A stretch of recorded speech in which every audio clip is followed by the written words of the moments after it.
Yeah, before I start, I just want to acknowledge the passing of Ron Joseph last night. Ron was a legendary football administrator for both North Melbourne and the Sydney Swans. For the Sydney Swans, he was an administrator in the early 90s and was one of the people responsible for bringing up Tony Lockett and Paul Roos, and that is a significant recruitment in the history of this footy club. And if I talk to Roosie about it, he says the recruitment of Tony to this footy club was significant in the history of the club. So Ron was also a very close personal friend, recruited myself to North Melbourne when I was 16 years of age, and ended up being my player manager for a long time. So just wanted to acknowledge the passing of Ron last night.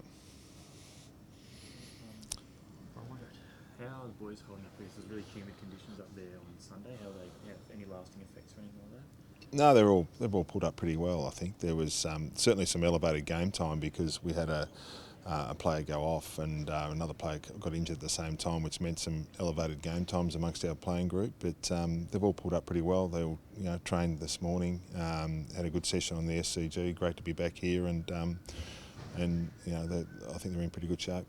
What was the behind the Latterman substitution? What's happening there? Oh, we just thought. He's obviously pretty important for us at the moment, and he had some good game time, so we just thought we'd give Hayden McLean a go in the ruck for that last little block. It was only for about 15 minutes. A few other niggles. Errol went out with a strapped calf. What can you tell us about that? He just had a tight cuff. He trained. Yeah, he was fine this morning. What's the mood like in the place after such an emphatic first start win there? Yeah, it's good. I mean, it's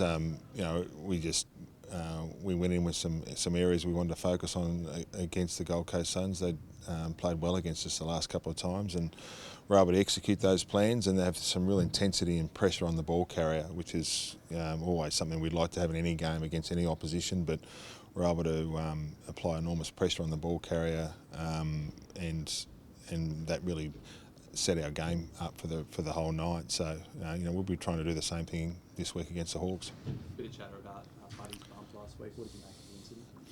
Well, I think it's important to note that every incident's different. I think once you throw them all into the one bucket, I think that can be a bit misleading. They're all a bit different. His was certainly different than the other bumps on the weekend. I think as a general rule, it's important to note that if you've got the option to bump or tackle, much rather tackle, but in Lance's situation on the weekend, he didn't have that option. His initial thought was it was a bounce that went the wrong way, and both he and Collins were adjusted to that, and then he braced for contact rather than bend down. So we accept the 1 week and move on. Given what the game's dealing with, just generally, sport generally with concussion and all the rest of it, are you surprised that the bump and that type of action, not Buddy's one, but maybe the other two, particularly Cozzy Pickett's, is still a part of the game? Well, I think as you point out, they're two separate incidents, and we support the fact that the head needs protection, and I think that the education of the players get in that regards is really strong, and the suspension, I don't really want to comment on that because that's not my role. However, I'm sure that it's going to be looked at, and I'm sure that the players will adjust. Do you think a time is coming when we won't have that in the game, that type of action? I don't see it very often. I mean, I haven't seen it very often at all. So, I probably saw it 20 years ago a little bit, but to be fair, I haven't seen it very often. And I mean, it probably happened a couple of times on the weekend, but that's very few and far between. Who steps up this week, John, without Buddy? We're working through that at the moment, whether we go a bit smaller or we bring in a Joel Armity type player. We're sort of working through that at the moment.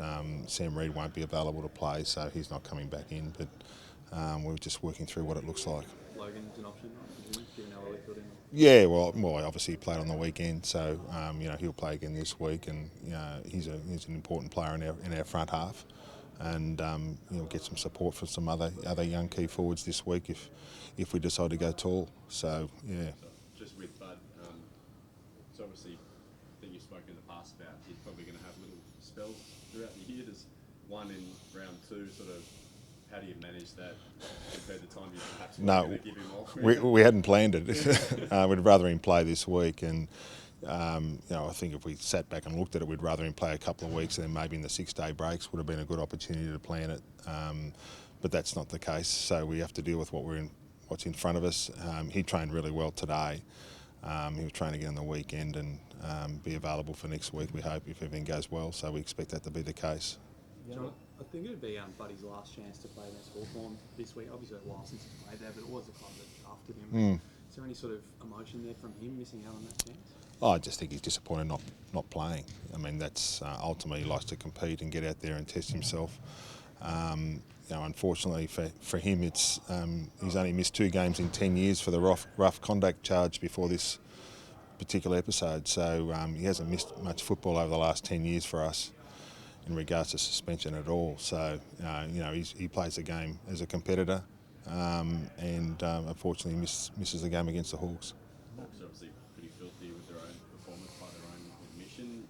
How you've been in coach sides who aren't happy with their performance at the end of the weekend. How much more dangerous does that make them heading into this? What generally happens behind closed doors is that they look at it, review it strongly, and come out with a real fire in their belly. That's generally what happens across the competition. So we expect that to happen this week.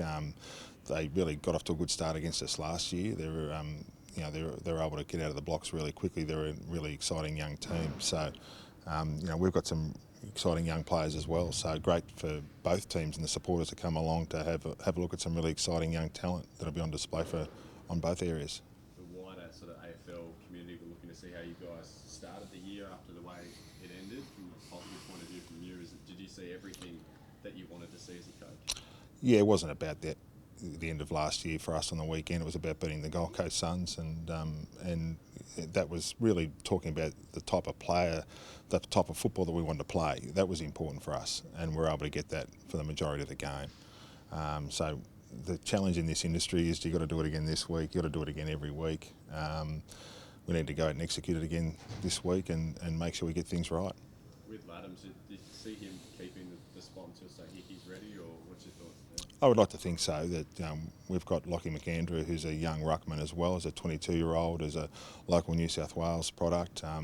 209 centimetres. He's been going well through our pre-season games and went well again on the weekend. So he's available to come in if needed. But we're pleased with Pete, and we think he's going to play an important role for the next few weeks at least. And how are Tom and Sam tracking? Yeah, they're okay. I mean, they're still a few weeks away, we think. So Tom's still probably around 5, 6 around there. Reedy's probably another few weeks away. We'd like to get some good training under his belt before we played him. Yeah, Matt Roberts came on as a sub and was really impressive, and he looked really good through the pre-season games. How far away is he from the 22 and not just the sub? Oh, well, he's right in that mix. I mean, that's why he was the sub on the weekend. He was 23rd. And so, it'll depend upon what players we've got available, and whether anyone in the senior squad goes out for whatever reason. So we're confident in how he's going. He's tracking really well, and he said to me after the game it was a bit easy when everyone was exhausted in the heat and humidity to come on with 15 minutes to go. But he's a good young player. We're happy with him. Like you said, he came on 15 minutes ago and he's still running around. Was he able to, perpetuate that running and free-flowing football that you obviously want to keep going into this season?